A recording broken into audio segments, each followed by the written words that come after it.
So, welcome to Beyond Marvel podcast. Big J, Renzo, and I are going to talk to you about Thor: Love and Thunder. I saw it on Thursday. Oh, no spoilers. I'm gonna go It see that.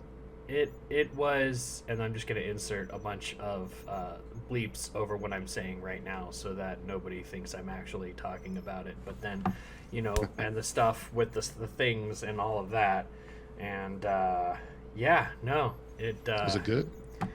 I really liked it. I do have some reservations, but I don't want my reservations to influence what you think of it. So, um, go Yeah, that's into it. fair. Go into it. Bring your kids.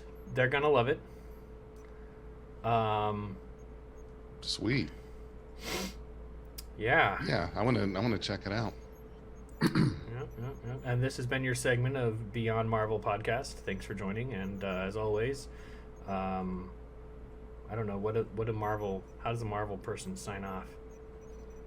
Uh, with an extra scene in the mid credits. Oh, we have to make a mid credit scene now. We have to Frack. make a mid credit scene. Can we just go get some Yes. shawarma?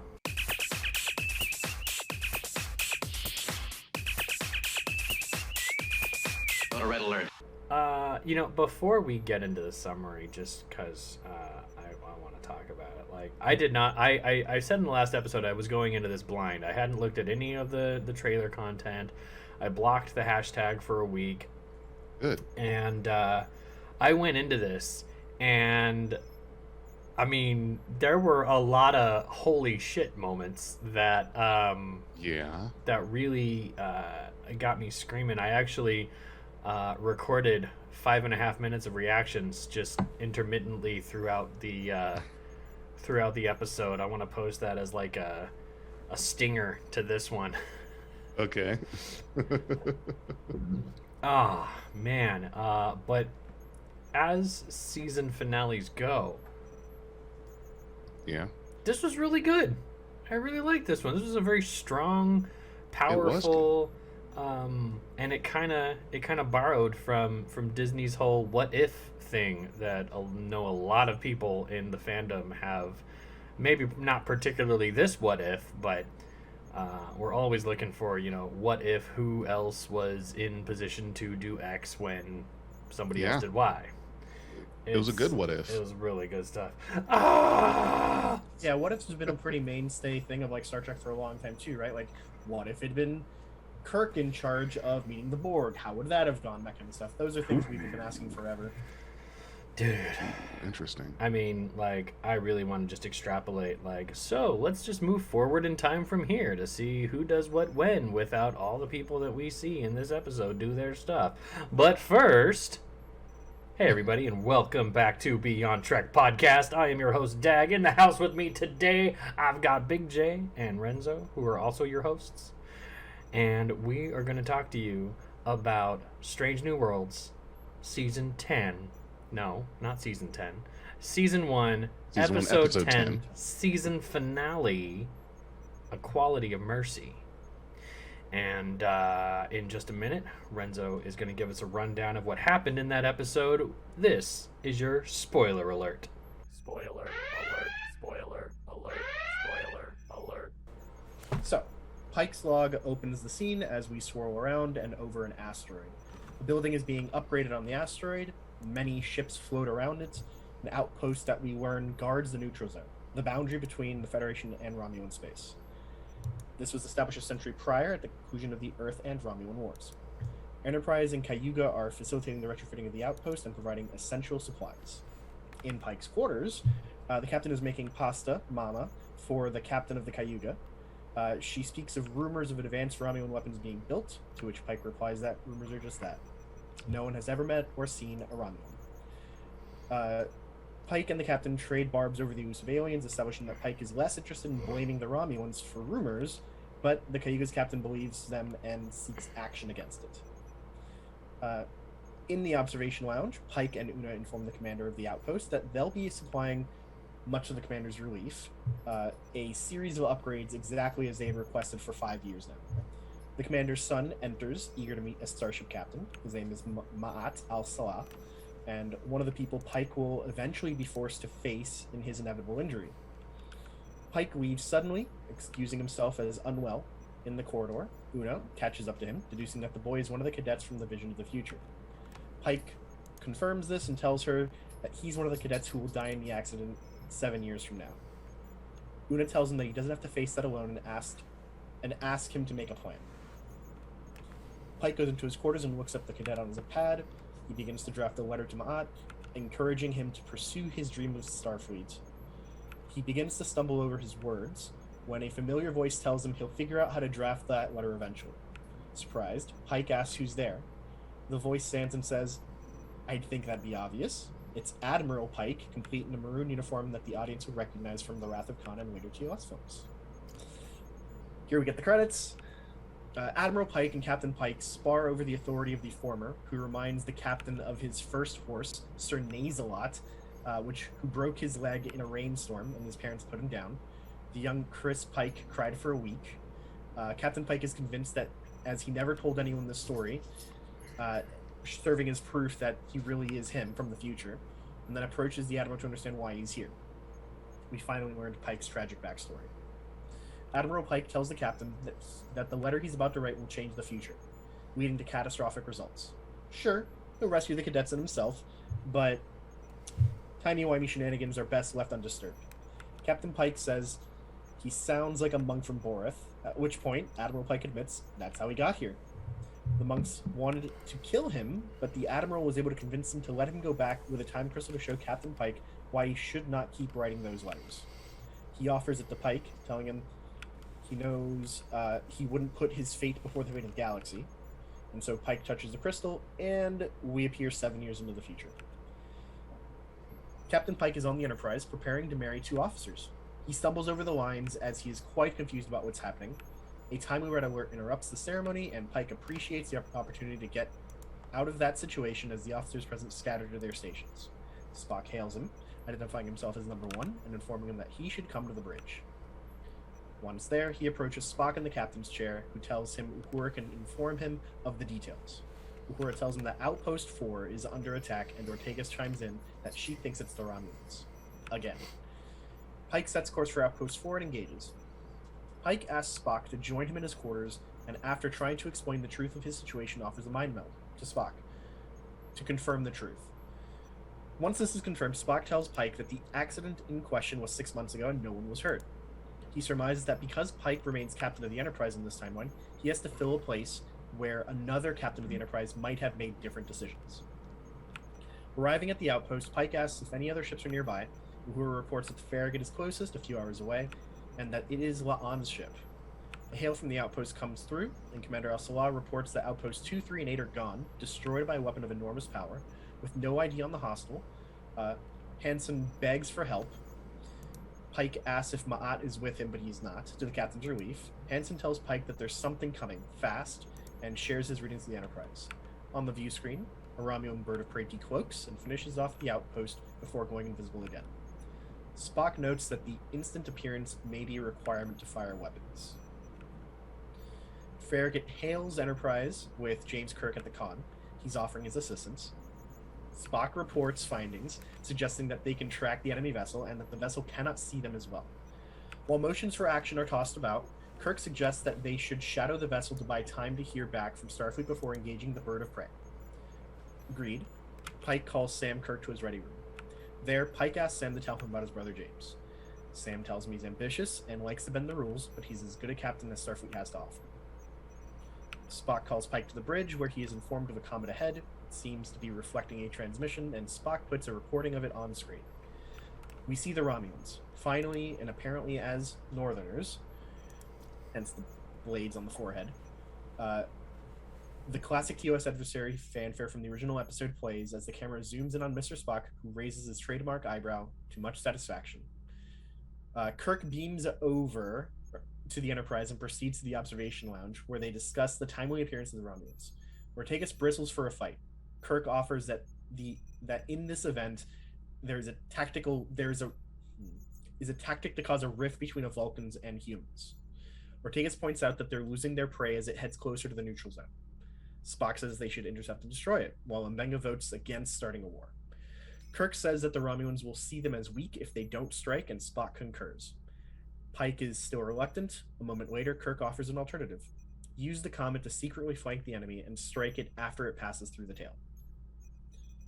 Pike's log details that Kirk has agreed to neutralize the bird of prey, not simply destroy it. He offers doubts about Kirk's ability to follow the plan or go off the rails. As the two ships pass through the tail, they find nothing. Something is amiss.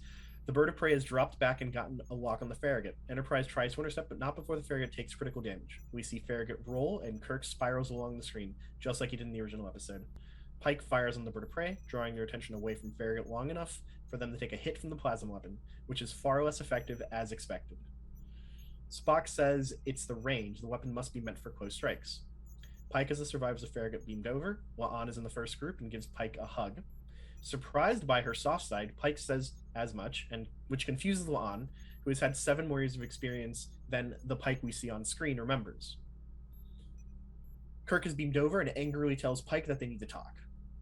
In Pike's ready room, Pike and Kirk have it out. Kirk is pissed that Pike hesitated and that they lost. Pike reminds Kirk that Enterprise is still operational and that they can chase the bird of prey. Their weapons are offline, but Romulans don't know that.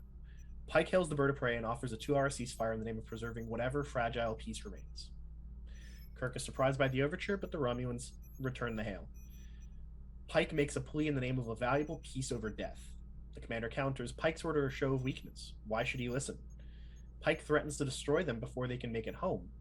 He asks for a good faith gesture, a bit of mercy that can lead to something better between their two cultures. Commander accepts and terminates the communication. Ortega says that the Romulans are lying and that they can't be trusted, which garners Pike's rarely seen ire, telling her to stand down. On the bird of prey, the sub-commander protests the ceasefire. The commander tells him to put all efforts towards repairing the engines, and the sub-commander implores the commander to prioritize weapons instead. But the captain shoots him down and tells him, he tells the sub-commander about his uncle, a former colleague of the commander's who let pride go before his own fall. The commander punches down at the sub-commander, telling him that they have to see this through and they have to see this course of action through. If they fail, the sub-commander will get the war he seeks. In Pike's ready room, Spock and Pike discuss Una, who has been in a prison for her Illyrian deception for 7 years. Spock excuses himself to repair the phasers when James Kirk enters. Pike and Spock argue tactics. Pike wants to trust the Romulans, and Kirk tells him that they can't afford that alone. He wants to explore a backup plan. The Romulans are using their time to do something. Make repairs, call for reinforcements, whatever. Kirk says that they need an equal backup plan, and the Romulans don't know what their abilities specifically are. He asks Pike if he can borrow a shuttlecraft, which he leaves at warp. In a Jeffries tube, Spock tells a Scottish accepted engineer that they have 2 hours to restore phaser control, to which the engineer tells him, "I'm an engineer, not a miracle worker." A far cry from the Scotty that we've come to love over the next 25 years. 2 hours elapse, and the starship commanders communicate again. Pike tells the commander that their greatest strength is mutual harmony. The commander tells Pike he tires of endless war, but an alert sounds, and on the view screen, dozens of Romulan vessels appear. On the bird of prey, the commander asks why the fleet is there. Apparently, the sub-commander called him, disobeying his direct orders. The sub-commander calls the captain weak for accepting the Starfleet captain's overtures. The commander tells the sub-commander that he can't remember a time without war, and that's why he's chomping at the bit for more of it. The commander orders the sub-commander arrested. The Romulan flagship hails Enterprise, and a woman tells Pike that she's ready to accept his unconditional surrender. She identifies herself as Praetor, a leader of the Romulan Empire, and implores or demands that Pike kneel. Pike tells her that he's within the law and she says she doesn't care. The Federation is weak and ripe for conquest. Just then, dozens of Starfleet ships also warp in. Kirk has brought in a mining and hauling drones to bolster their appearance. A bluff, true to the style of Kirk. The Praetor hails again, and Pike and Kirk go to work to sell the illusion. Pike and the Praetor discuss the situation, and Pike tells her that the bird of prey's actions are an act of war. The Praetor serves up the bird of prey on a platter, calling it a culling. Pike calls the commander and offers to rescue them from their conditions, and the commander turns it down. While he wishes that they could have been friends, he accepts his sacrifice, and the Romulan fleet immediately destroys that bird of prey, before continuing to attack the Enterprise and the Federation Armada. Pike tells Kirk to dock so that they can leave, but Enterprise can't go to war. After taking some serious fire, Kirk beams over and the engines come back online. They dodge enough of the fire to warp out. On the way to safety, Uhura picks up communication on all channels. The Romulans have officially declared war on the Federation. Hull breaches are reported and weapon systems are affected, noting that that's where Spock was. Pike goes to medical, and once he's in sickbay, it looks like a war zone. Dozens of injured and dead officers lying on tables, including the bride-to-be from the wedding ceremony at the beginning of the episode. Pike looks over and sees another bed, an officer in a blue uniform, missing a leg and covered in burns. Chapel has Spock on treatment, but reports that he has massive internal trauma and blood loss, spinal fractures, and radiation burns across 40% of his body. Injuries and appearances that look like Pike's own future burns. Chapel says that if Spock ever recovers from this, he'll never be the same. Back in his quarters, Admiral Pike tells Captain Pike that trading his life for Spock's plunges the galaxy into a much darker place, as the best chance for peace between the Federation and the Romulans is lying on that biobed. He doubles down, telling his younger self that every time they try to change their own path, Spock dies. Knowing that Spock has galaxy-wide effect on the future, Pike is more inclined to accept his fate, and Admiral Pike disappears, as Jim Kirk enters. They share a drink, and Pike says that he thinks he was supposed to meet Kirk. They both regret the way things went down, as honorable as their intentions may have been. Kirk tells Pike that if he just destroyed the Romulan ship from the get-go, maybe they could have avoided this. They sit and talk, and we learn that Kirk's dad was the XO on the Kelvin before transferring to another position. Captain Pike shifts back into our reality. He has the computer delete the message he was composing, resigned to live in the future as it should be. He calls Spock to his ready room, appreciative of Spock's presence. They share their mutual fondness, and Pike even says that even if he could change his own fate, it might be someone else who takes his seat. Spock says he thinks he owes Pike a debt of gratitude, foreshadowing the events of the menagerie 7 years later. Pike goes back to the bridge, and hip jazz number plays, but a call comes in, cutting the comfort short. Captain Batal of the Cayuga is signaling with the authority of Starfleet Command. In the transporter room, Pike greets the captain, who apologizes and places Commander Una immediately under arrest for violating the genetic engineering regulations. As Batal beams out, with number 1, Pike vows that this isn't over. So I love the episode. Dun dun dun! Yes. You think there's a lot to unpack in this episode. I feel like Una's gonna go live with, the captain of the Cerritos for a little bit. Maybe a couple hundred years removed. It's only been 100-some years. I was curious. Why do they have Una's eyebrows so much reflect like a Vulcan-ish? Like, I don't think that's Rebecca Romaine's natural eyebrows. It seemed like there was... I don't know. I think that might just be a stylistic choice. She's not supposed to be human, so... Right. Just to call back to that, I didn't really like that they made her Illyrian. I liked the fact that she seemed, up until that retcon, she was just a regular human woman who was also an organic computer, practically. Right. But things are the way they are. Well, I know the first thing I want to talk about, I'm trying to pick which one is the one that I kind of want to talk about the most. And obviously it's going to be Kirk, but I don't want to take any of your guys' thunder because there are other things that I have. Well, let's just want to talk about this episode. Let's just move through it. I mean, obviously this episode is a what if Pike was in the chair for Balance of Terror. Balance of Terror. Yep. Balance of Terror is highly regarded as one of the best TOS, if not the best TOS episode by many, where Kirk and the Romulan commander basically play battleship with each other until the very end. And that's kind of reflected in Kirk and Pike's reverie at the end of this episode, where Kirk is like, maybe if you'd have just hunted down and destroyed it, things would be different, which is exactly what Kirk did. Yes. And here's what I wanted to say about Kirk. I think it's more to the portrayal of the character. I was completely surprised that we got Captain Kirk in this episode. I had no idea that was coming at all. And I remember the first thing I was thinking, and watching him, the portrayal and everything, I kept, for whatever reason, kept expecting to see a little more of William Shatner Kirk in some manner, whether it was look, mannerisms, how he, I don't know what. And I got to thinking something is that a lot of us, there's a whole generation or two that grew up with Shatner as Kirk. And then when Chris Pine came around to play Kirk in the Kelvin Timeline movies, I remember thinking to myself, he looks nothing like William Shatner. Kirk. Yeah, he looks nothing like William Shatner. Uh, doesn't like it's so completely different. Now I get that they're not going for a look-alike contest. I understand that, but of all the actors in those movies, the two that I think were just really kind of very glaringly not even a close resemblance to who they're supposed to portray. Well, just about, I would have to say Chris Pine as Kirk for sure. Anton Yelchin, God bless his soul, as Chekhov, and oh God, I lost my train of thought. Well, and Sulu being now Korean instead of Japanese. And so I said to myself, okay, well, you know, Kirk is more than the actor that plays him. Kirk is more than William Shatner. Kirk is more than Chris Pine.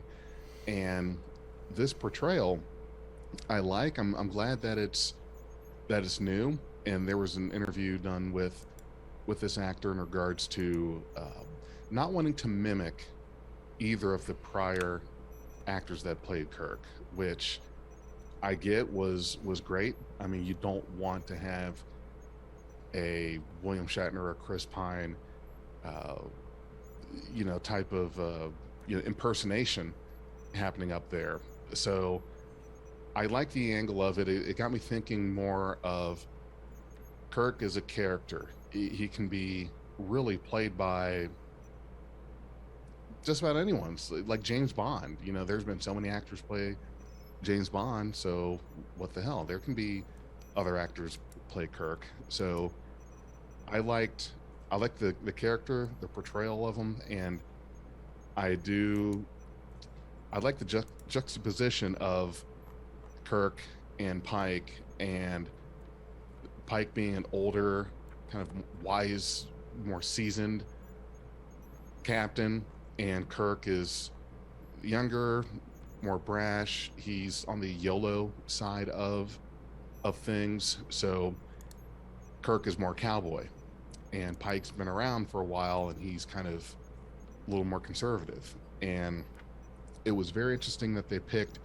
this scenario, this episode, to show just how different things can end up when you take someone that is more on the conservative side and somebody that's going to go really hard in the paint like Kirk does. And it's amazing the difference it makes. And Admiral Pike said so much that the future is pretty much like Armageddon. And of course, my first thing is, well, and this was at the end of the episode, Spock is completely injured, maimed, so that means that he doesn't have that contact with V'ger. Earth was probably destroyed, let's say. If not, I'm sure the whale probe got it. So, I mean, yeah, without Spock's calculations for time warp that I retconned that he picked up from Discovery and introduced in the Naked Time. Without Spock's calculations for that, we don't get a lot of the time travel episodes that we got, and we have to find another way around that whale probe. But I'm sort of suspicious. I think that Pike's appearance here is not quite yet at the whale probe. I think it's sometime between Wrath of Khan and the whale probe. Just my thinking, based on the introduction of the uniform, which was awesome. Because the whale probe's going to come in during a war with the Romulans and just decimate a whole Romulan fleet, and then a whole Starfleet fleet, and then. See, I disagree with you on that one, Dag. I think that this is probably post even the Undiscovered Country. Really? Or it might even be fairly like somewhere around there. And he didn't look that old to me. He's like 30 years old there. Here's the why. Okay, go ahead. Because he did this with the monks on Boreth. There's no way, if the Federation is still in some sort of high conflict with the Klingons, that they're going to get access to Boreth again. Because L'Rell is no longer Chancellor by this point, right? Like, we know that by that point she's out. And we know that they're in a more militant state. That's the whole story of TOS with the Klingons. So, well, I don't see how he gets access to Boreth unless something has already happened or Gorkon's already in charge. Maybe a prolonged war with the Romulans delayed the hyper militancy of the Klingon Empire. Maybe the Klingons Like, ended up siding in with the Federation. It was their confrontations with Kirk that led them to be as militant as they became, Genesis and all that. It's just a thought. I mean, I'm not going to disagree on just like blatantly, but I am introducing doubt, so the jury's out. Yeah, there's a lot that could have happened to where this Admiral Pike, really anywhere from the events of Star Trek II, well, of course, which would not have played out the way it did. But yeah, I don't quite see him as being that old. I think there's so much that could have changed that would have made him being able to go to Boreth happen sooner than what would have been in our prime timeline, the events of the Undiscovered Country. And it's not like him going to Boreth was he's greeted with welcome arms, as you mentioned that the Klingons, there's nothing the Klingons couldn't solve without a bat'leth. So to be fair though, right, like even the first time that he went to Boreth in Discovery, he went there with literally an introduction by the Chancellor, and they still weren't going to let him in, right? That's true. Right. They specifically were like, no, you can't do this. I get he had you. to like prove his merit through it, right? So if he managed to do it again with the same group of monks, right, he's got to either have a very good fucking reason that they're willing to do it with, or the Klingon Empire and the Federation are moral. I would just be like, yo, homie, I've been here before. I just need the time stone real quick. I don't think that kind of logic works with them. Interestingly, Pike, the whole point of this episode is to show that Pike should not be in the chair during the events of this episode. But strangely enough, it's his diplomatic candor that gets him the second chance. Like, he fails with the Romulans, but he succeeds with the Klingons. And he gets that crystal, and he's able to say, no, let me go back and show him, and he'll change his mind, and this won't happen. Right. And he goes. It's just it's an interesting thing to point out. I don't know. Anyway, going back to the subject of just Kirk in this episode, I thought that the actor did a really good job portraying the character's like essential qualities, even if he's not doing an impersonation of Bill Shatner, and I'm glad he doesn't. Same. I don't want somebody else just like speaking 3 words, pausing, and then 2 more Captain words, Pike. kind of thing. We should Yeah. trail the Romulans. Unless you do it like Patrick Warburton. Captain Pike, you should trail the Romulans. We'll get them on the other side of that comet. It'll be fine. Yeah, I thought that you did a really good job with it. I thought that the way that they characterized Kirk brings back something that we've talked about on this podcast a few times, right? We've talked about how certain characters come from the 22nd century, so they are from the cowboy era of Star Trek. We've described Michael Burnham as being like that, right? I don't think that exists. The 3 captains that we've seen or heard of a lot about from this era are Pike, Georgiou, and you could probably argue Robow, and then Kirk, right?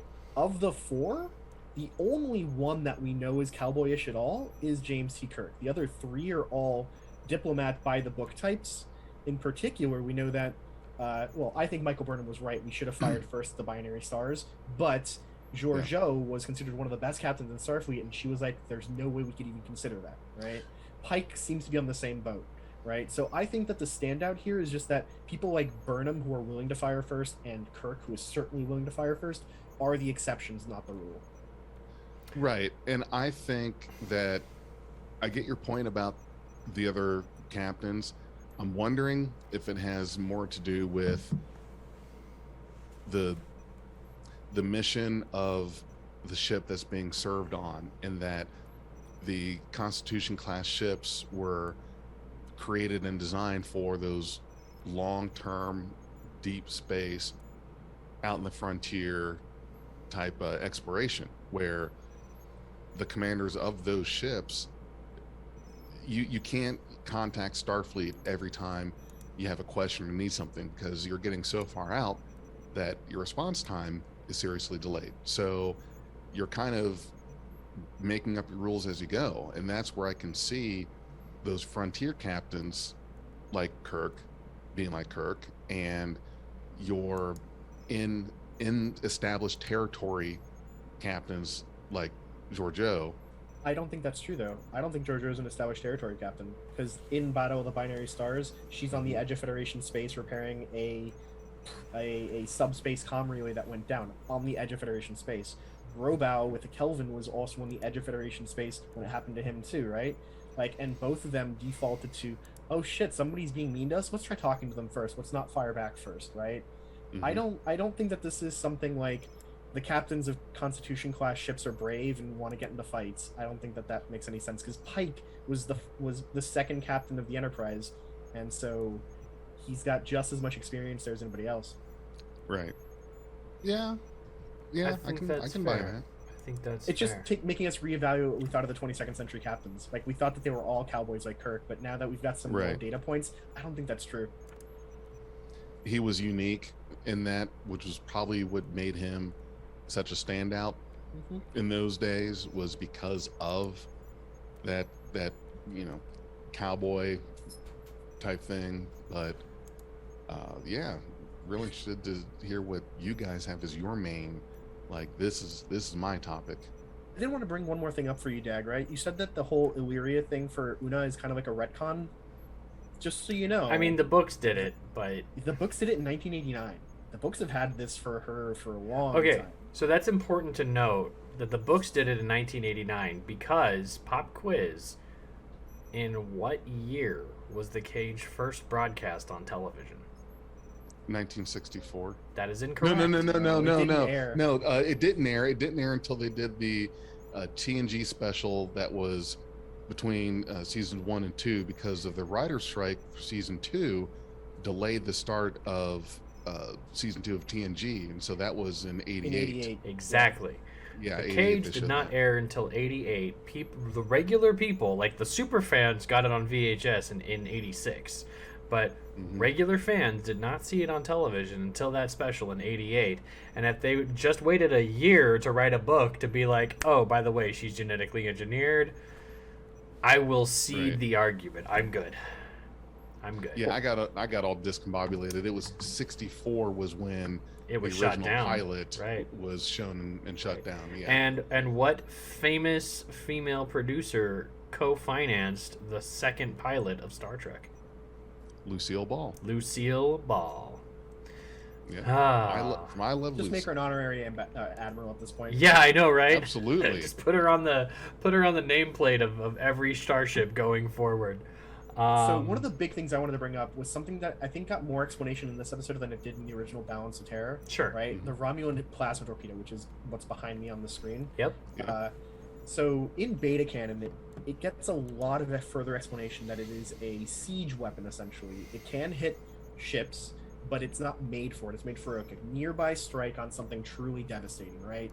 The color on it matches how it's been done in video games.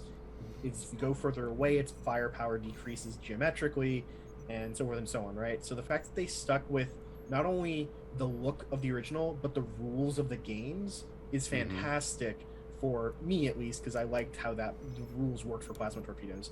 It also explains why the Enterprise survives a hit from it, just because it was a little further away. Yeah, So- 10 more feet is like a magnitude 10 less strike or something. 10 more miles.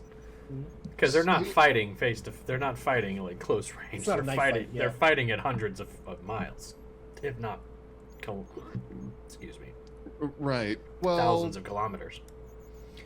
so here's the thing that I'm wondering is basically this weapon, like you said, it's a siege weapon. You can, within reason, if you're good enough, be able to hit a moving ship, which obviously had been done. But so I'm curious, if it's not impossible to do, it's very possible, then it sounds like to me that Romulan birds of prey could have just done all kinds of hell to any kind of ship it went against. Starfleet ships, Klingon, it seems to be an overpowered weapon that needs to be nerfed. And I'm I surprised. mean, this isn't a video game. They're not aiming for balance here. Balance of terror. Correct. It's real interesting. Like, this weapon appears. It appeared in TOS and then disappeared after the destruction of this ship. But in this Yes. episode, we see the Praetor ship is also armed with this kind of weapon. So 7 years from now, the suspicions that Captain, I can't remember what her name is, Batel? Batel, thank you. I'm so sorry. Captain Batel, her suspicions are absolutely validated. Like, the Romulans are in the area, no one's seen one, but they seem to be building some kind of super weapon. Well, so the thing I'd say for you, Big J, is that not all plasma torpedoes are meant to be siege weapons like this, because we know that even the Kazon had them, right? And they were just essentially equivalent to photon torpedoes. It depends on how you set them up, right? Heavy plasma torpedoes versus medium or light or whatever, right? Mm-hmm. The ones that they're using here kind of leave the ship essentially defenseless after they fire it for a couple seconds. Like, it has no other ability to fire anything else, right? It's such a vulnerability. If you are going one-on-one against the Starfleet ship or against the Klingon ship, yeah, you might win. But if there's even a second ship around and they're nearby, like they're operating together, this doesn't work. You always need to have more bird of praise to whatever ship you're attacking, and that's probably pretty tough to maneuver. Okay, that makes sense. So the reason why it's like this is it's supposed to be an analogy to submarine warfare, right? Yes. That's how the Balance of Terror was written. It was the submarine bird of prey versus the destroyer Enterprise. Depth charges, phaser scattering shots and everything, right? Mm-hmm. It's meant to be that way. But a submarine is very vulnerable, especially World War II ones where they had to nearly surface to fire, and they could only stay cloaked underwater for 45 minutes at a time. Very vulnerable things. So yeah, this was just kind of like an adaptation of like an old submarine story. Okay, that makes sense. It's a good analogy. Yeah, and I mean, I think they did a really good job generally with the analogy. I like how they turned Styles' characters replaced by Ortegas, and they basically carry the same lines. Like, they have a lot of copied dialogue between one and the other. Yeah, there was that round table discussion they had in their observation lounge equivalent was very strongly mirrored to the one that happened in the Balance of Terror. Does anybody want to talk about the ship designs in this, man? Like the Romulan fleet, I'm feeling very strongly that they're like, look at a Dederidex and just draw it back architecturally, and they did that. And I'm seeing some very clear similarities between the Dederidex and some of the ships they have on here that are not birds of prey, but look very indicative of what a warbird would be in the 24th century. And then, of course, you've got that flagship, which, honestly, to me, it looks like an upside-down scimitar, but that's just me. I don't get the scimitar look. It does look like a sweeping eagle, right? Like, it's got very Romulan ship design. Oh, yeah, no, it looks exactly like their avatar on their icon, the hooked wings and everything like that. But I took a picture of the scimitar and flipped it upside down. I was like, oh, yeah, okay, there's a little end of that. Okay. It's there.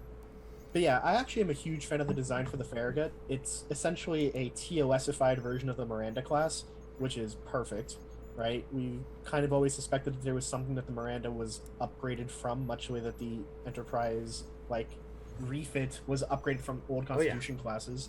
So I think that this is essentially what the Mirandas came from. A Miranda or a Soyuz? The Soyuz came later.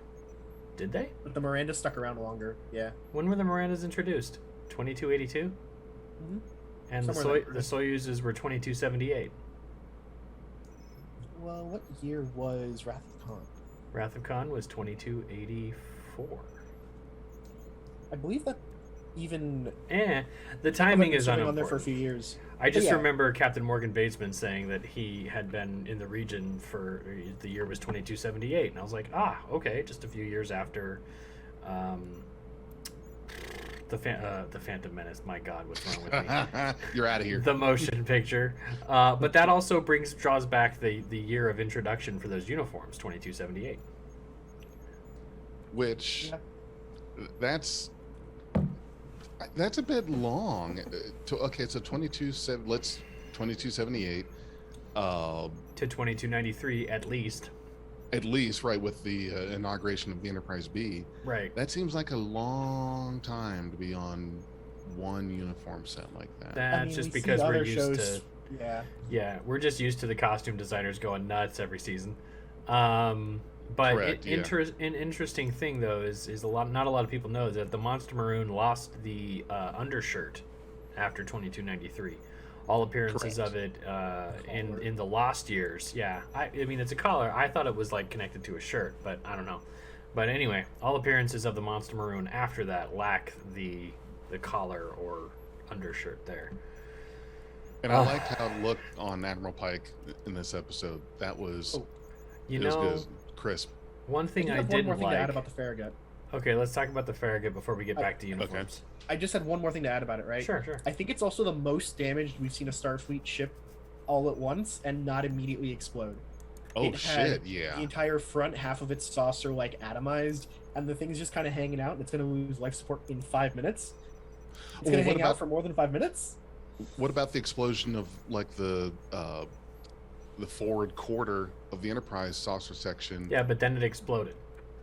Right, that he torpedo. specifically delimited and said without exploding.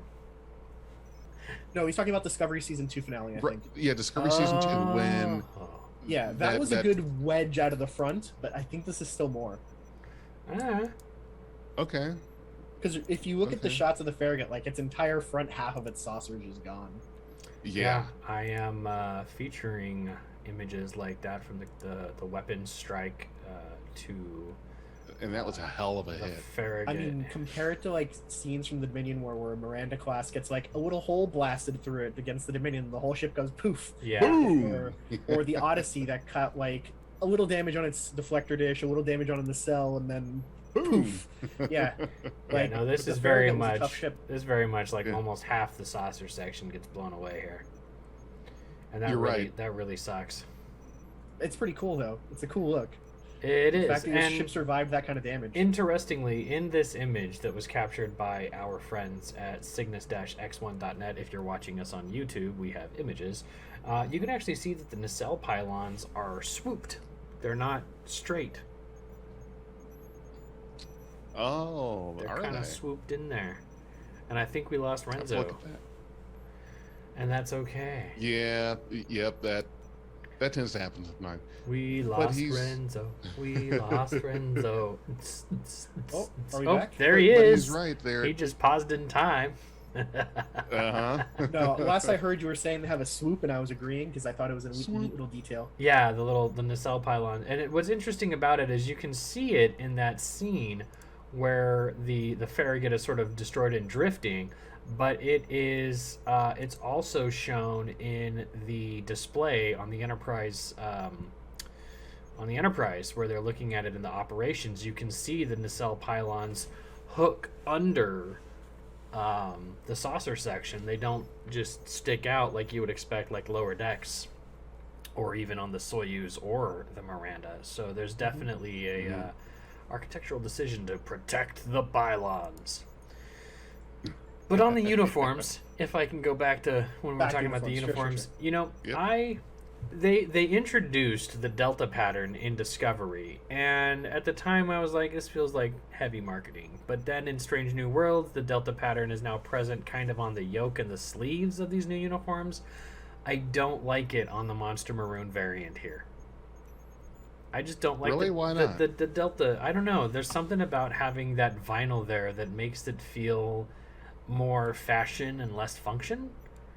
And I just kind of felt like the TOS ones, and it could just be because I've spent like 40 years looking at the new at the Monster Maroons. But I just I don't know. It could just be a personal gripe. Like, can we stop putting the vinyl deltas on every uniform, please? I'm not sure that they're Yeah. vinyl deltas, to be honest. I think it's actually just part of the fabric. No, they're vinyl deltas that are bolted on there, or ironed on, or stitched on in some way. Interesting, because I know that during a couple of the other episodes, they've talked about how they're 3D printing onto the actual surfaces of their fabrics. Yeah, there's one sequence, on screen. The audience should be able to see. I know the way we do this, y'all can't see it, but it's definitely a textured delta, textured vinyl delta that has been added to the uniform there, and I I lack the words to accurately explain why I think it's a bad fit, other than I think it looks ugly. But that's me, and I still applaud and champion the return of the Monster Maroon to Star Trek. It was good. I liked it. There were also some updates to the uniforms that were worn in the 7 years forward future too. Like the uniform that was worn by Uhura was much more reminiscent of the TOS uniform. Oh that we yeah, saw with the previously. flared collar around her neck and all that. Yeah, no, that's great. Mhm. And I love the fact that somehow in the last 7 years, with Pike being in control, that Uhura was like, "Nah, I don't need to grow a beehive. It's cool." But yeah, the uniforms here, they lack the black collar that that Strange New Worlds features a bit more prominently. La'an is wearing yellow here, which means she switched to command, Yep. and that's a cool little thing. I like her with her hair down. That was a really nice look. Yeah, Seems a lot less tense, which is great. yeah. Well, yeah, I mean, if your hair's pulled back that tight all the time, you'd be tense. Oof. I heard that the digital model used for the Bird of Prey was the same as the digital model used for season 1 of Picard, when they pulled Looked 7 of like it. 9. So They added that's the decaling on the bottom for sure, but Yeah. besides that, yeah. no, it's really cool. I do like that Paramount seems to have learned not to do copy and paste fleets after the travesty that was season 1 Picard finale. I still don't think that was an issue, but I already voiced that on that episode, so I don't want I to agree to detract this disagree, here. it's fine. I have my own little headcanons that can go either way, because to me it's not really an issue. I just wish there'd been a freaking space fight.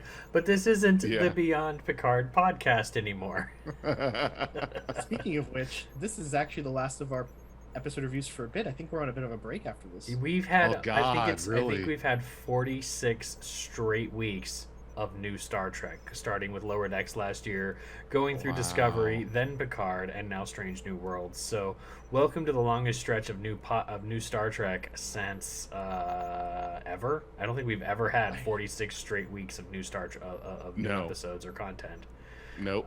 So, I mean, the record holder there would be whichever season of Star Trek anywhere was new every week, which would probably be So- original series episodes. Like the first season had 29 weeks. So, Going back to the Romulan fleet, though, right? As far as their ship designs, I agree with you. I like the fact that they did something new.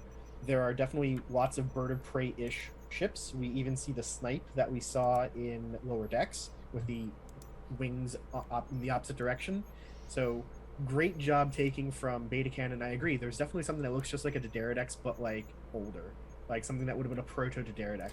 well, and So, it's got the good job there. beak. It's got the Yeah. beak of the Dederadex, but then the wings of the Bird of Prey that we've grown accustomed to. So all they do is they add a little ring ship retconning from their Vulcan cousins to get that Dederadex look, and voila. It looked great. It didn't I- look copy pasted, which was my issue before too. I also really liked that even though he wasn't the main character in the episode, Kirk still got a bluff, which is what he does. That's like his trademark. He's Yes. constantly bluffing, from Fizbin to orchestrating Corbomite maneuver. Yeah. court reporter to sickbay to take statements from Yeoman's Burke and Yep. Samno. Like, that was a hell of a bluff. Yeah. All of that was just, it's just marvelous how you never want to play a hand of poker. Like, you don't even want to get into a discussion about how to play poker with Kirk, because he'll have you No. believing that you can have 5 aces. He beat a Vulcan at 4D chess. Come on. Well, Come on now. that's what you get when you've got 2 prodigies on the bridge of the Enterprise Mm-hmm. in TOS right there. Now we keep Oh. talking about Vulcans and Romulans. If it's time for it, if you're ready, I can wait. But I've got Give me your beef. Give me your Oh, beef. I'm here for the All right. beef because I've You're here got for the my beef. own beef. So let's talk about beef right now. Okay. All right. Now, Big J's beef. This one may solve itself. Let me ask a question because it's based on what I assumed, but may not be correct. So, when the group of Vulcans that did not want to follow Surak's teachings, whole big group of Vulcans The Cyranites? left. And right. Not necessarily Cyranites. Right, no. Well, but anyway, the group of Vulcans that left, that eventually would settle on a planet that would be called Romulus. Oh, those guys. Okay. Yeah, right. Those guys. So after they left, so the Vulcans that remained on Vulcan, they see, okay, a big group of us left to go wherever. Was that the last they ever saw or heard? Was there any reason to think that those who remained on Vulcan knew where that group even went? Or did it just, they went into space and it was... Space is goodbye. very big, Big J. We Space don't is know very, what very happened to big. them. So space is very big, but also I can sort of imagine if there is some kind of philosophical or even like philo-political grudge happening on Vulcan, where some Vulcans leave and other Vulcans stay, that there might still be some family that kept in touch over a certain number of years until everybody just cut contact there. I kind of headcanon that a lot of Vulcans probably chased the Romulans through the Beta Quadrant, and that's the reason why the Romulans are so adamant about their privacy and secrets and why they have cloaking devices in the first place, because these Romulans that survived are probably descendants of the people that were adamantly terrified of this logic cult that had taken over Vulcan. And so they had to hide at all costs. And so the Romulans that we see today are the descendants of the ones who had the best hiding tech, who didn't get caught by the Vulcans. They're the most zealous about their secrecy. So Right. I don't think there's any question that the Romulans remember the Vulcans, and they know who the Vulcans are. They know where they are. They know how to find them. Yeah. I don't think the reverse is true, though, because there's even a scene in Enterprise where after Archer had time traveled, he'd read like the spine of a book that said the Romulan Star Empire, and then he mentions that name to T'Pol, and she's like, "The who? The what?" No. Right. So here's where I'm going. I You don't wanna see- think. I just want to clarify real quick. I don't Okay. think. I think at some point after the Romulan Exodus, if I can call it that, they didn't come up with the name Romulan right away. They were Vulcans who had sought another place, and when they finally found and escaped the Vulcans, and there hadn't been contact with them for a certain number of years, they finally allowed themselves to settle down, and they renamed everything That's to fine. separate Yeah. themselves. No, that I'm not contesting that at all. Okay. I don't- Yeah, I Yeah, just I'm just I just saying, wanted to right? be clear on that. Yeah, okay, we're cool. Not all Vulcans who left Vulcan ended up as Romulans, right? Like, we know that the Remans are descended from Vulcans as well. We know that the Mintakans are descended from there as well. If you look at Beta Canon, there's another couple more, right? So it's not like all who left Vulcan ended up on Romulans. The Mintakans Right. were described as proto-Vulcan, though, so there's definitely some canon fudging that could occur Yeah. there. Well, here's where I was going with all of this. It's because the exodus of this group of Vulcans that left the planet, that was around 4th century AD on Earth. So, for sake of ease, let's say that it was the year 366 that they left. Oh, Earth okay. year 366, because To be now- exactly 1900 years before the episode. 2000, exactly 2000. So now we're in the year 2366, which was the event of 2266. oh geez, The 20 yeah, the 23 is the 24th century. Okay, yeah, fun Yep, times. yep, you're right. You're right. Sorry. Right, yeah, during TNG No, time. no. Jeez. I get you. It's been late. 2000 years BFD. Right. So, yes, just to keep the numbers easy. So, 1900 years.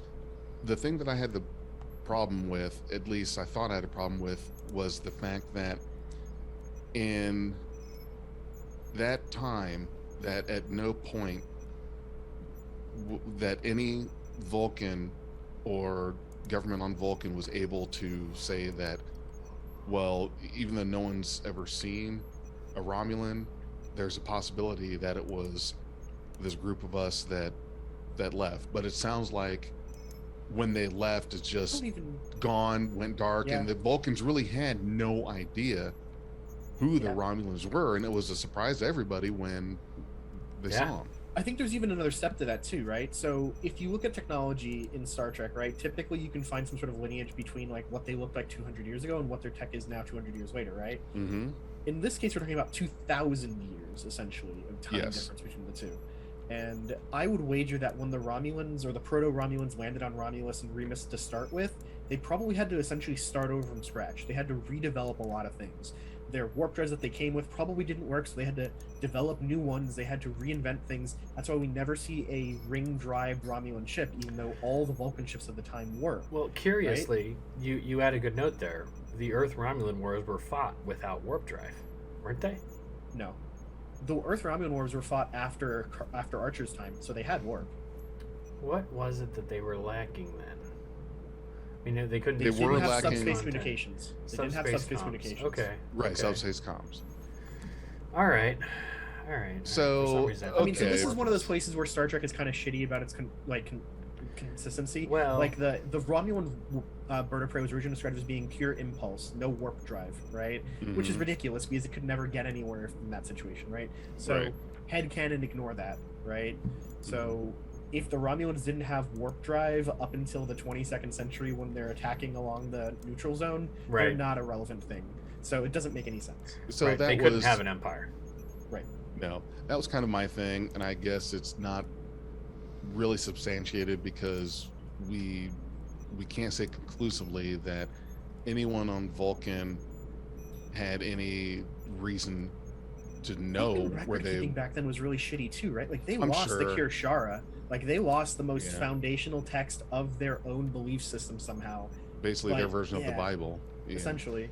So okay, so I think it truly was a surprise, and not that the Vulcans at some point didn't say, "Hey, the Romulans came from us." So just so y'all know, FYI, they truly did not have any idea. So Yeah. my beef was kind of not. I mean, and we've as seen much as I thought it was Vulcan gonna be. admirals in Starfleet back in Discovery. We've seen plenty of Vulcan officers in Starfleet. We even know that there's the USS Intrepid in TOS, right? That's a whole Starfleet ship full of nothing but Vulcans, right? Yep. Right. Imagine if it had been one of those ships or one of those leaders in command of the Enterprise or as the ship that runs into this bird of prey. A Right. ship full of Vulcans who realizes, oh, that's who that is. Fuck.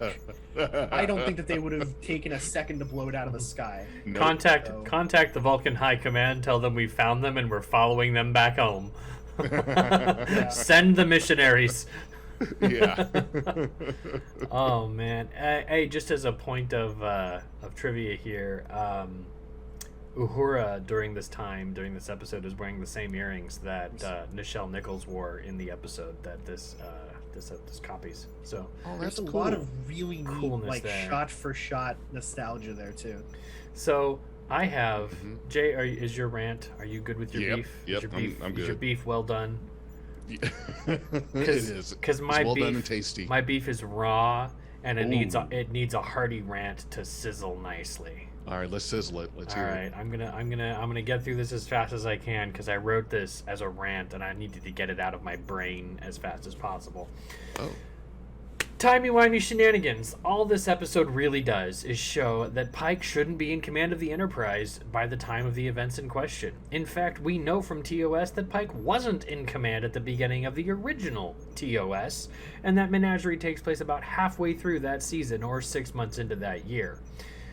Chris's accident must have happened prior to the man trap, but Kirk has no knowledge of that event, so it can't be what happened that gave Kirk the chair in the first place. Like, this incident that happened with these cadets could not have been the transfer of power that gave Kirk the seat. Otherwise, Kirk would have known what happened to Chris, and in the Menagerie, he clearly does not. In fact, by Stardate, Balance of Terror happens 3 months prior to Menagerie. I know, everyone's like, but Stardate's blah, blah, blah. In fact, the original Look at the lineup... star dates for this season. They are No, they're all the fuck they over. are all the fuck crazy. But by Stardate, Balance of Terror happens 3 months before Menagerie. By air date, Menagerie and Balance of Terror are like 2 or 3 episodes apart, with Balance of Terror coming after the Menagerie. Stupid phone. I know you look at the canon collections the canon connections posts on Reddit every week. The list of star dates for this season are Oh yeah, all they're over. they're bonkers. They're all over the place.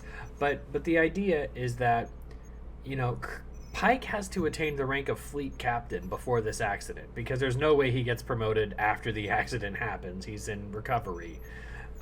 So he is left long before Jim Kirk takes over the Enterprise. There's probably some kind of a refit that occurs where Pike gets promoted to fleet captain, and then the Enterprise just gets handed off to Jim Kirk, and Pike goes and does other things.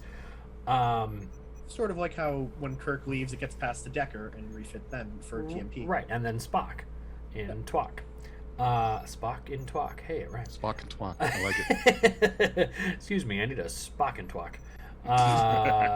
But I still think that there's enough leeway for Pike to change the course of events. All he needs to do is give up command of the Enterprise prior to the events of this cadet incident, and then reschedule the tour for another date. After that, he retires from Starfleet, and it won't be a big deal because his incapacitated self obviously had no further impacts on the future, so Chris can just go ride a horse and settle down sometime in 2265.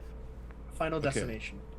If time is vindictive, if he tries to escape his fate, Spock will pay. It's essentially the lesson Right, and that- future Pike is telling him. No, you're right, and it's all lampshaded by saying, whatever we do, Spock dies. Okay, that's great, but honestly, what impact does Pike have on Spock's life up until... Okay, so the menagerie doesn't happen Okay. and Spock dies. So That's the easy one. How about this one instead? What if by saving these kids cadet, right? What if Ma'at al-Salat ends up falling to some dark religion or gets mind controlled or does something and he blows up Starbase 1 while Spock is on it? We'll never know. It's ridiculous. Ma'at... But that's the thing with fucking butterfly effects. Ma'at becomes Cybok's lieutenant, and everybody gets converted to God in Star Trek V. Game over. I think I might have something for you, Dag, on this. But before I say that, all right, so what rank, remind me again, what was Pike's rank when that accident happened? So he's fleet captain. Captain. He was fleet captain. Yeah. Okay. So to me, I think it makes sense that transfer of command of the Enterprise wasn't a handshake between Kirk and Pike right there and then, Right. switching command. Okay, so by the events of the menagerie, Kirk knew of Pike but did not know he was in that accident. Correct. Is that right? Right. Big fleet. Okay. But Okay, you'd think so- that you would know your fleet captain had been... A fleet captain. Not necessarily Okay. his fleet captain. So here's where I'm going. Here's where I'm going with this. So Pike is fleet captain. He has the accident. 6 months later is the menagerie. Kirk knows who Pike is, but didn't know that he was in the accident. Yeah. So a couple thoughts that I have here in regards to the timeline. I'm wondering if, for whatever reason, the events of this accident were squashed, redacted. There was some reason behind it that it was not common knowledge, or at least not common knowledge that Pike was injured. It could have been some kind of, minister of propaganda sort of thing where you don't want the fleet or any spies for another power to know that this highly decorated, renowned fleet captain is injured. So it's possible that they squashed that so that Kirk didn't know of the accident but knew him. So that I'm throwing that out there as one possibility. And the other part was we're talking about the difference between Pike getting promoted to fleet captain and Kirk taking command of the Enterprise. Was that a question also as to where and when that happened? And if I heard you right, My main point was that all this episode has shown is that Pike just shouldn't be in command of the Enterprise during the events of this episode. Not necessarily that Pike needs to still face his fate in the accident that claims the lives of those cadets. okay, so wait a minute. Okay, so That was So just the- my point. The timey-wiminess of it, that can be thought out, but Well, then he still would have been fleet captain, because if the only incident he was avoiding was that accident during that tour, right. whatever it is, Which means that writing these letters somehow triggered a chain of events that led to him not accepting being a fleet captain. Perhaps deterring one of these kids from Starfleet led to the current fleet captain staying in the position instead of something. Who knows? But yeah, So that It's was a during- butterfly thing. that was It's the about ultimate butterflies. point there. Yeah. the Enterprise was probably, because there were refits. At least that's what the retcon canon is saying in regards to the changing look of the Enterprise from the cage to what it looks like in Where No Man's Gone Sure. before, and so forth. So basically, what they're saying is, between Robert April and Christopher Pike, the Enterprise had a refit. How long that lasted, don't know. And then between Pike and Kirk, there's another refit. Sure. So my Which makes thought sense. is that would it be safe to say that the Enterprise returns home after its third 5-year mission or whatever? So Pike has ended his career at the end of this however many 5-year missions he did while in command. Okay, so they get back home, get back to Earth. He could absolutely He's put promoted the to- Enterprise in dry dock for another 2 years before Kirk takes it. Yes. Yeah. So they get home. Pike gets promoted. He's fleet captain. The Enterprise is, let's just say, it's taken a 1 or 2 year refit time. Got to make They it look probably- primitive. They probably have not appointed a captain, or maybe Kirk was appointed, but Fleet Captain Pike decided that after he successfully avoided this accident happening, he decided, well, shit, I want to go back and command the Enterprise. It's what I know. This is what I'm made for. I don't want to ride a desk. So he then reverts back to captain. So he pulls a Jim Kirk on Jim Kirk. Pulls Yeah, a Jim, essentially. he pulled a Jim Kirk on Jim Kirk. I'm taking the Yes. Enterprise, Jim. Yes, he did to Jim what You'll Jim stay and the aboard as other executive officer. did to Decker. And Kirk's does like, that- fuck that, I'm going to Farragut, bye. Yeah. I think that I don't really think that this question has. So it's interesting to talk about, but I don't think it really needs to be answered, right? No, it No. doesn't. The future Pike tells us the answer. Yeah. Anything you do that escapes this will result somehow, somewhere, Yeah. in Spock's future changing. Yeah. Not necessarily dying. No, but it's he enough literally that- says anything we That's do, dying, I Spock know. dies. But That's he what he doesn't die says. in the future that we saw. Right. So my point is Well, that he's close just to being dying. figurative by dying. He's probably He's being figurative by saying dying. Is my he point. probably dies. You're missing a leg, half your face burned off, 40% radiation burns, and your arms got holes in it. You're. Whew. It's just a scratch, It's- bro. It's just a Just walk scratch. it off. Is, Just walk it off. Point is, Yeah, walk it off. no matter what you try and do, because you saw your future through a time crystal, like the destiny's got it out for you. You're gonna serve this term. You can't get Yeah. away from it. They're gonna final destination your ass right there. That's what fine. That's fine. Because that leads to my second beef, which is way lamer. My second beef is smelly. It's really interesting to me that in It's this rotten episode, beef. Kirk doesn't seem to know who Spock is when he addresses him, even though Spock should still only be the only Vulcan in Starfleet. He's not the only Vulcan in Starfleet. Yeah, that's been a common misconception for a long time.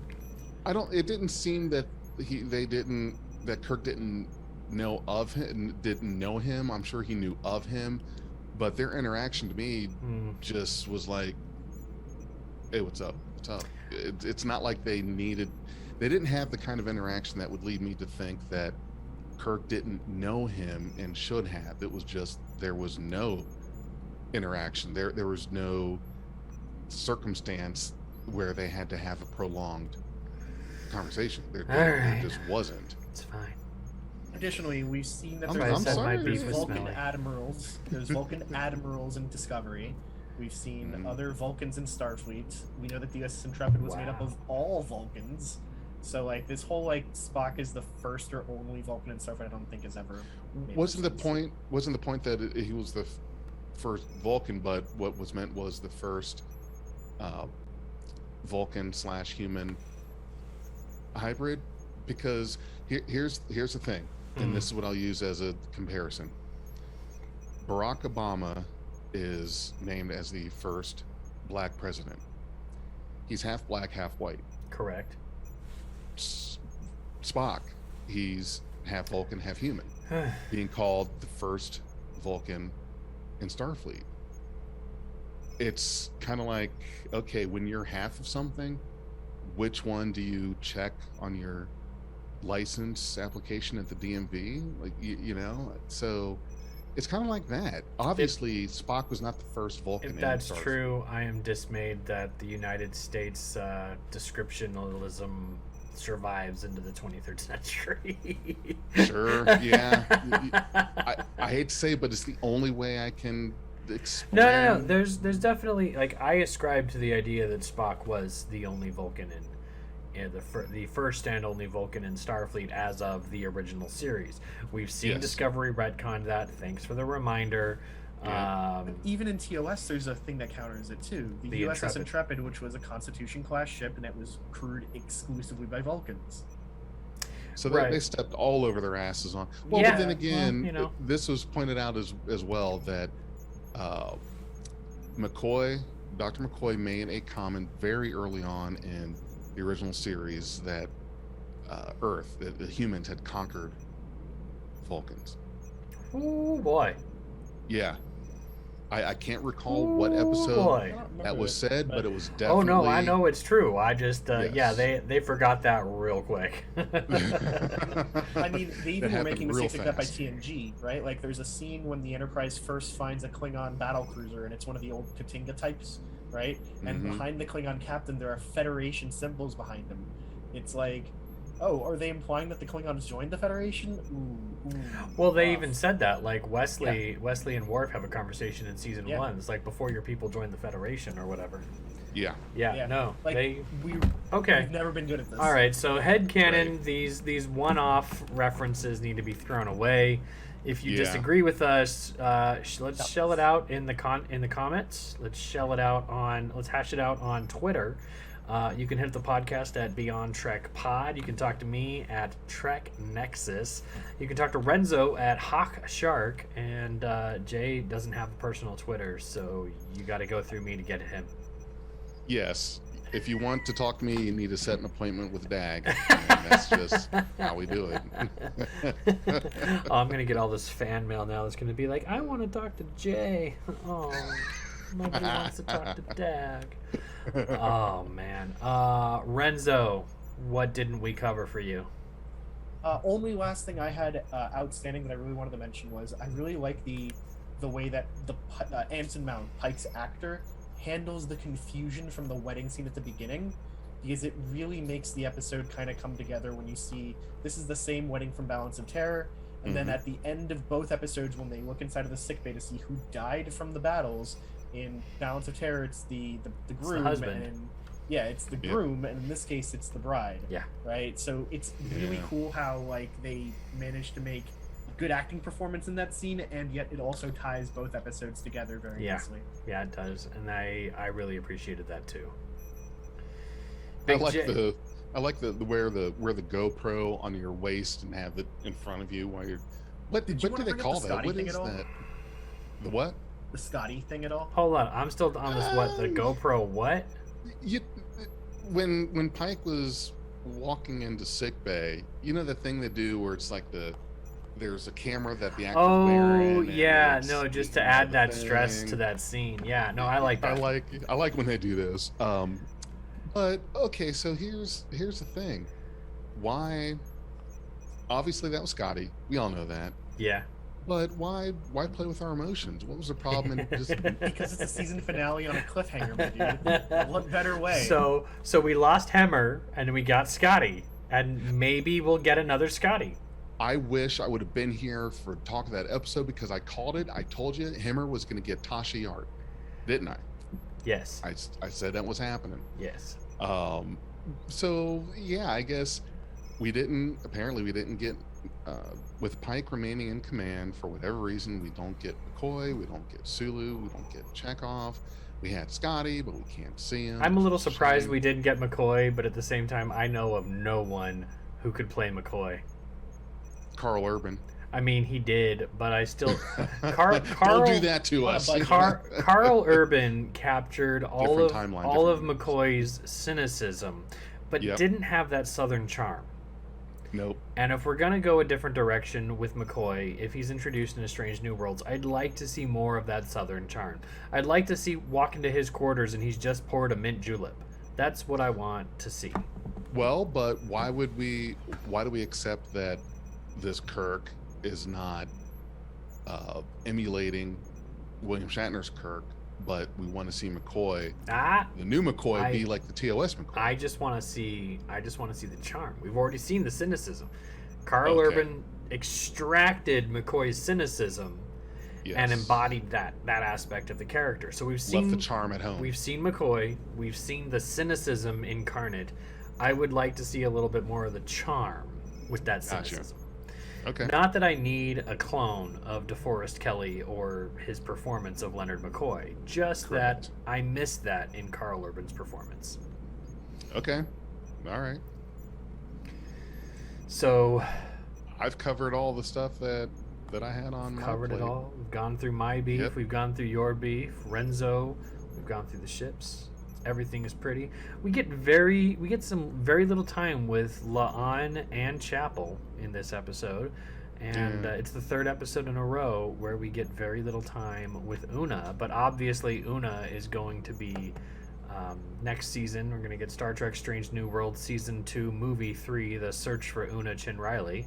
I mean, do we know when we're getting more episodes of Trek?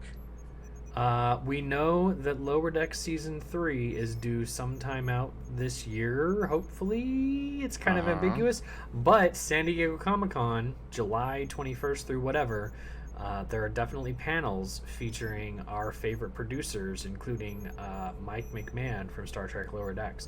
So I would not be surprised if sometime in the middle of August, as Lower Decks has repeatedly done twice now, that we will get Lower Decks Season 3 and find out the remains of what happened to Captain It's Been Too Long. Why don't I remember? No. Captain Freeman. Captain Thank Freeman. you, Captain Freeman. Gosh. So everyone's like, what are you going to do now that we're out of Star Trek? And I'm like, the same thing I do every time I'm out of Star Trek, Pinky. Rewatch Deep Space Nine. Oh yeah. When is the next new Star Trek? Do we Yeah, actually that's what I was know? saying. That's what we're just saying. We were Oh, like okay. lower. I'm hoping Lower Decks comes out early to mid August, and then we still have Discovery season 5 to go through, and hopefully the Galaxy will not be at stake next season because I'm so Yeah. tired of Galaxy ending stuff happening. I agree. There was But- an so article that was basically- written about that, and I was like, yes, I agree. I'm tired of devastation. I have devastation fatigue. That's what I have. So we're going to be off for several weeks. What are we going to do? Rewatch Deep Space Nine. Well, we could become Beyond Orville podcast because that's still running, and there's been some great episodes there the last 6 weeks. Or just I know I'm record us. thinking out- Reaction videos are the hot thing now. We could just record ourselves watching something from Star Trek. And Well, we'd just have- us we- reacting to We them. definitely have to keep apprised of the conventions that are coming up, especially San Diego Yeah. Comic-Con. We've got to have like all right, the panel's starting. Let's get together and watch it and comment on it, and that'll happen. Mhm. And if you're listening to this, if you're watching this on YouTube, or if you are listening to this on our outlets, wherever you get your podcasts, drop onto Twitter and shoot a line to Suzanne, who's going through a pretty tough time.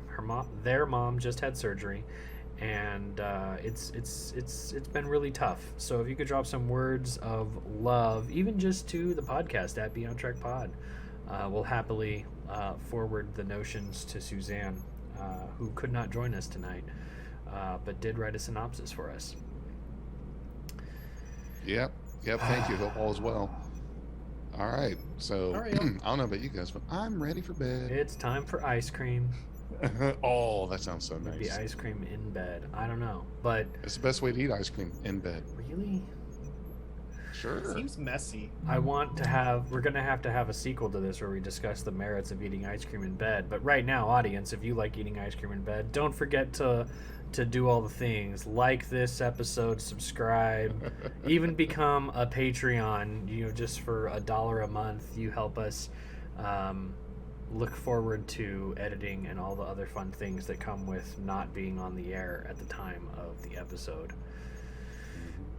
Other than that, thank you for always going boldly with Beyond Trek Podcast. Hey everybody, I just wanted to give a quick shout out to our Patreon and Anchor supporters. Big thanks to Stephanie Baker, S. Tam, Anne Marie, Jim Cook, and Nora Hickson. We really appreciate your support. Thanks for being a part of Beyond Trek Podcast. We are Beyond Trek Podcast. Lower your inhibitions and surrender your ears. We will add inspirational and hilarious Trek content to your day. Your attention will adapt to subscribe to us. Resistance is futile.